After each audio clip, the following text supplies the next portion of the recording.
Ja, këtu në Prapaskin, po ndëgjohet festivali po shkon drejt për drejt, festivali Pranverës, 20 artistë po performojnë me këngët e tyre, më mirë me thënë edhe po konkurojnë. Një nga konkurentet me neve është edhe Arsi Bako. Arsi, më mbrëma dhe mirësete.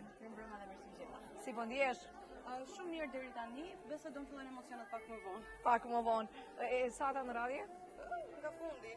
Nga fundi. Kështu që ka filluar ai ankthi i Po problemi po shqetësoj më shumë për të tjerët se sa për vetë. Po kur të afrohet e imja, drejt ndryshe. Si e ndjen veten që je pjesë e një historie pasi që rikthehet ky festival pas 20 vitesh? Më vjen shumë mirë që e rikthehen si festival. Unë vetë nuk e kam ditur patjetër se nuk kam lindur. Ka periudhë të fundit. Por ka qenë një festival që ka ndjekur mami me nënën time dhe vërtet të tërë me radhë. Kështu që është një farë përgjegjësie që ne jemi pjesë në këtë vit të rikthimit të këtij festivali.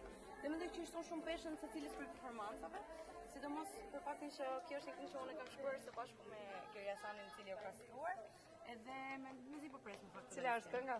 Kënga quhet Humb. Humb, po. Ke humbur ndonjëherë? Është në konotacion pozitiv faktikisht, është më shumë për humbur, po themi, për humbur në ëndra. Dhe më duket kur e kujtojmë dashurinë apo gjërat që i duam, ne vërtet humbemi. Kemi nevojë ndonjëherë që të dalim nga kjo përditshmëria dhe të gjejmë një farë zone pak më ndryshe, diçka shkëputje. E ndjen që do humbësh në skenë kur të dalësh me vendime? Shpresoj shumë që të humbem në skenë. Dhe kjo është përgjigjja që është diçka pozitive që po ndodh për Arsi Bakon. Suksese! Faleminderit. Faleminderit.